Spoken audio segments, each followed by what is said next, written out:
안녕하십니까. 맨눈으로 세상의 흐름 읽어드리는 와이타임 정세분석의 추부길입니다. 대만을 향한 미국의 움직임이 심상치가 않습니다. 갈수록 젠걸음으로 이 대만을 국제 무대에 등장시키려 하고 있고, 이를 위해서 중국이 애써 지키려고 하는 하나의 중국 원칙마저도 완전히 흔들어 버리고 있습니다.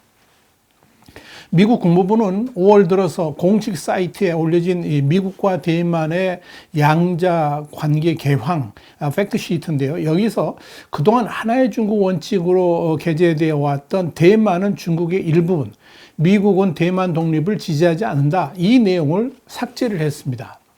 여기에 대해서 중국은 당연히 강력하게 반발했죠. 주 팡렌 이 중국 국무원 대만 판공실 대변인은 지난 11일 열린 기자회견에서 이런 말을 했습니다. 관련 질문에 대해서 이 대만 일부 인사들은 미 국무부가 이 대만 관련 내용을 수정했다고 떠벌리면서 미국의 의지에서 독립을 도모하려고 한다, 그러면서 대만이 중국의 일부분이라는 사실을 바꿀 수 없다, 이렇게 말을 했습니다. 이어서 우리는 미국의 하나의 중국 원칙을 허구화하며 빈 껍데기로 만들려는 행동을 멈추고 실제 행동으로 하나의 중국 원칙과 중미 3대 연합 공보를 준수할 것을 촉구한다, 이렇게 덧붙였습니다. 자, 오래 전 중국 외교부 대변인도 10일 정례 브리핑에서 미국 측이 양자 관계 개황을 수정한 것은 하나의 중국 원칙을 허구하거나 속빈 강적으로 만드는 방해술수라 그러면서 이 대만 문제를 정치적으로 이용하거나 이 대만 해협의 현상을 바꾸려는 시도는 스스로 화를 자초하는 것이다, 그렇게 경고를 했습니다. 이런 상황에서 조 바이든 미국 대통령이 미국 시간으로 13일 중국이 반대하고 있는 대만의 세계보건총회, 그러니까 WHA 참여를 지원하는 법안에 서명을 하고 나서서 주목을 끌고 있습니다. 이 법안의 핵심은 대만이 중국의 일부라는 하나의 중국 원칙에 따라서 이 각종 국제기구에서 퇴출된 대만의 복귀를 지원하겠다 하는 겁니다. 역시 중국 당국이 강력하게 반발할 내용들이 담겨 있습니다. WHA는 세계보건기구, 그러니까 WHO가 주최하는 최고 의사결정기구로 이달 22일에서 28일 스위스 제네바에서 열리게 됩니다. 바이든 대통령은 13일에는 미 아세안, 그러니까 동남아시아 국가연합을 아세안이라고 그러죠. 미 아세안 정상회의를 연 자리에서 아세안과 새로운 시대가 열렸다 그러면서 자유롭게 개방적이며 안정적이고 번영하는 인도태평양이 우리가 모색하는 것이다, 이렇게 강조를 했습니다. 미국이 중국을 견제하기 위한 표현인 이 자유롭게 개방적인 인도태평양을 강조하면서 이 미국의 중국 견제를 위해서 아세안과 협력을 강화하겠다, 이런 뜻을 밝힌 겁니다. 특히 바이든 행정부는 아세안 회원국의 해양경비대 배치와 쾌속종 지원 등을 위해서 6천만 달러, 한 770억 원 정도를 지원하기로 했습니다. 이 모두 명확하게 중국을 겨냥한 조치로 풀이가 됩니다. 흥미로운 것은 이런 바이든 정부의 공세가 이 바이든 대통령의 아시아 지역 순방을 앞두고 집중되고 있다는 점입니다. 특히 이 바이든 대통령이 한국과 일본 순방에서 대중국 관련 중요한 논의들이 진행될 예정이어서 이 인도태평양 전략에서의 대중국 전략에 새로운 바람을 일으키려 한다는 전망도 나옵니다. 이 우크라이나 전쟁의 와중에도 미국의 인도태평양 전략은 좀 더 구체화되고 본격화되고 있습니다. 일단 미국의 인도태평양 전략의 중요한 윤곽은 이 바이든 대통령의 한국과 일본 순방 때 더 구체적으로 그 모습을 드러낼 것으로 보입니다. 우선 중국의 영내 포괄적 경제 동반자 협정, 그러니까 RCEP 주도 등 이런 경제적 영향력 억제를 위한 미국의 인도태평양 경제 구상이죠. IPEF가 출범 수순을 밟게 될 것으로 보입니다. 사실 이 IPEF는 단순한 경제 공동체가 아니라 경제적 코드라고 불릴 정도로 대중국 포위망 형성에 결정적인 역할을 하게 될 것으로 예상됩니다. 곧이어 토니 블링컨 장관의 대중국 전략도 주목을 끌고 있습니다.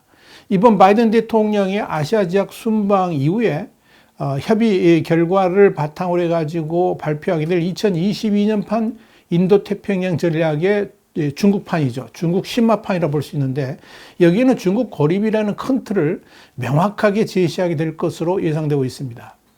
사실 이번에 발표하게 될 블링컨의 전략 내용은 이미 지난 2월에 큰 틀의 인도태평양 전략 내용 이미 공개됐기 때문에 대중국 전략에 집중하게 될 것으로 예상됩니다. 아마도 한미일 삼각공조에 아세안 국가들과 힘을 합쳐서 이 중국에 대한 글로벌 협공에 나서는 것이 핵심으로 들어가지 않겠나 이렇게 추정하고 있습니다. 지난 2월 발표된 인도태평양 전략에는 이 보고서를 보니까 이런 내용들이 담겨 있습니다. 중국의 부상에 따른 산적한 도전을 언급하면서 중국이 최고의 열강이 되기 위해 경제적, 외교적, 군사적, 기술적 힘을 결합하고 있고 중국의 강압과 공격성은 전 세계에 걸쳐 있지만 인도태평양에서 가장 극심하다 이렇게 지적을 했습니다. 그러면서 인도태평양 지역에서 중국이 점증하는 도전에 직면해 있는 만큼 이 지역에서 미국의 입지를 강화하겠다 이런 뜻을 분명히 밝히고 있습니다. 이 보고서는 또 중국이 규칙과 표준을 변경하는 데 성공할지는 향후 10년간 미국과 동맹의 공동 노력 여하에 달려있다. 그러면서 이 동맹과의 공동전선으로 중국을 포위하겠다는 의지를 강하게 피력을 했습니다. 다시 말씀드려서 해외의 동맹 그리고 파트너와 접근법을 일치시키면서 전례 없는 협업을 통해 이 중국과 경쟁하겠다는 거죠. 여기서 협업 대상으로 5개 동맹국, 한국과 일본, 호주, 필리핀, 태국을 먼저 거명한 다음에 인도네시아, 말레이시아, 몽골, 뉴질랜드, 싱가포르, 대만, 베트남, 태평양 도서국가들을 파트너로 이시를 했습니다. 이런 상황에서 로이드 오스틴 미 국방장관은 미국의 인도태평양 억제 이니셔티브와 관련해서 해당 지역에 무기와 인프라 등 사전 배치된 군 자산을 충분히 확보할 수 있도록 하겠다 하는 입장을 지난 3일 밝혔습니다. 오스틴 장관이 이날 상원 세출소위원회 청문회 출석해서 미군이 유럽에 사전 배치한 자산 덕에 러시아의 우크라이나 침공에 신속히 대응할 수 있었는데 중국의 잠재적 위협에 대응하기 위해서 한국과 일본 이외의 태평양 지역에도 관련 계획이 있느냐 이런 취지의 질문에 이같이 언급을 한 겁니다. 오신 장관이 이어서 유럽 방위 이니셔티브가 사전 배치된 자산 제고에 대한 기반을 닦았다라고 설명하면서 태평양 억제 이니셔티브 투자에서 알 수 있듯이 우리는 해당 전구에서 더 나아갈 능력을 보장하기 위해 인프라 등 많은 것에 투자하고 있다고 밝혔습니다.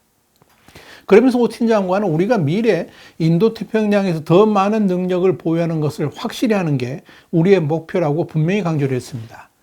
오신 장관의 이날 발언은 미국의 인도태평양 억제 이니셔티브에 따라 혹시 있을지 모를 비상사태에 대비해서 자산을 신속히 전개할 수 있도록 이 태평양 지역에서 미군 기반시설 확충 그리고 이 각종 무기 배치 등 태세에 만전을 기하겠다 이런 의미로 해석이 됩니다.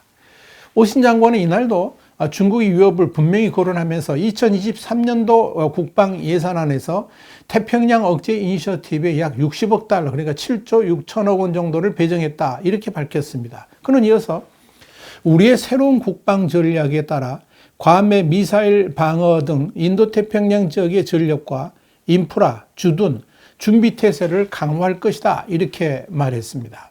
자, 이렇게 외교적으로 미국과 중국이 팽팽히 맞서고 있는 가운데 군사적 활동도 서로에게 지지 않겠다 이런 강한 열망을 표출하고 있어서 갈수록 충돌 가능성은 더 커지고 있습니다.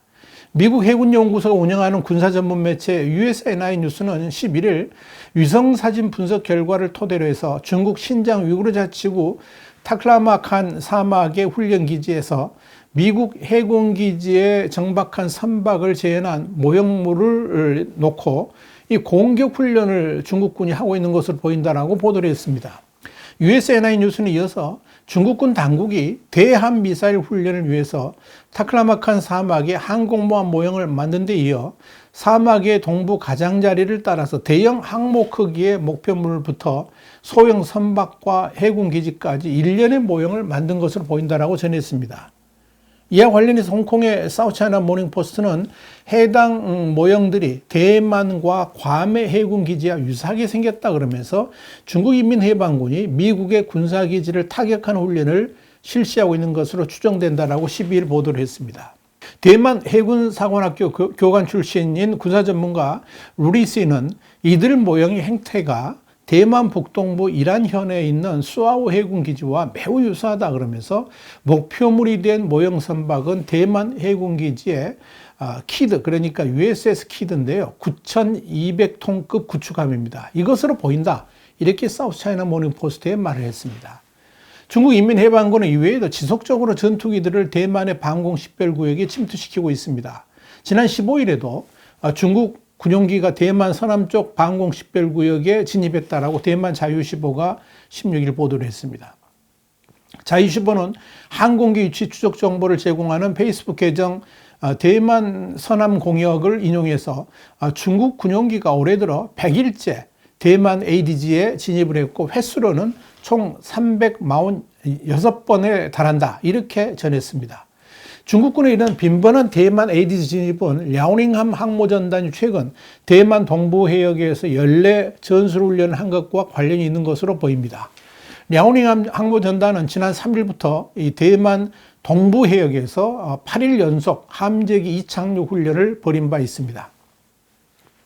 이런 중국 인민해방군의 군사훈련에 맞서서 미군 특수부대가 대만 남부에서 대만군과 함께 낙하산 침투 훈련을 한 것으로 알려졌습니다.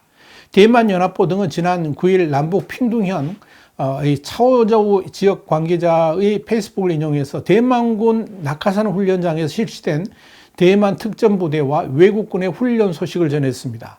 이 낙하산 훈련에는 대만군과는 전혀 다른 복장 표식의 외국군이 고공 침투 장비를 착용하고 대만에 없는 회색 낙하산을 이용해서 이 대만군과 함께 공중 강화 훈련을 했다라고 연합부는 전했습니다. 이번 훈련에 참가한 외국군은 일본 오키나와에 주둔 중인 미군 특수부대 그린벨의 작전팀으로 파악이 됐습니다. 또한 미 해군은 10일 7함대 소속 타이콘데로가급의 이지스 순양함 포트로열이 대만 해협을 통과하면서 대만 보호지를 분명히 했습니다. 중국 인민해방군은 당연히 강력 반발했지만 미 해군은 전혀 아랑곳하지 않고 대만 해협을 지나가면서 항행의 자유작전을 펼쳤습니다. 중국은 대만을 자국의 영토로 간주하고 대만 해협을 자국의 앞바다로 여기기 때문에 미국 등 외국군 함의 통과에 예민하게 반응하고 있습니다. 미 해군은 지난 4월에도 알레이버급급 미사일 구축함 샘슨함을 대만 해협으로 보낸 바 있습니다. 대만도 중국의 무력 침공을 상정한 대대적인 지휘소 훈련, 그러니까 CPX에 들어갔습니다.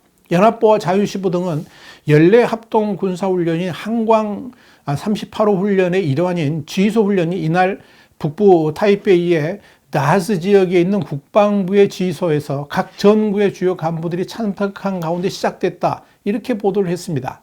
이번 CPX 훈련에서는 최근 중국 군용기의 대만 방공 식별구역 진입과 원양 항해 훈련 등 군사활동으로 인한 각종 가능성을 상정한 이 대만군의 대처 조치 등을 16일부터 닷새간 실시한다라고 연합보가 전했습니다.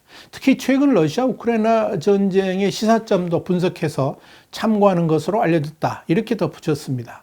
이번 훈련이 관심을 모으는 또 하나의 이유는 단순한 컴퓨터 시뮬레이션 방식의 워게임이 아니라 전 민방위 작전 도상 워게임 시뮬레이션으로 변경되었다는 점입니다.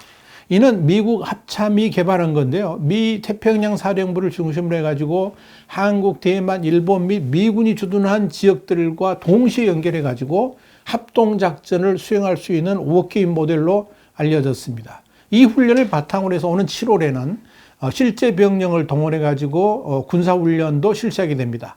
이렇게 우크라이나 전쟁의 와중에도 대만에서의 긴장은 더욱 고조되고 있습니다. 와이타임즈가 계속 지켜보겠습니다.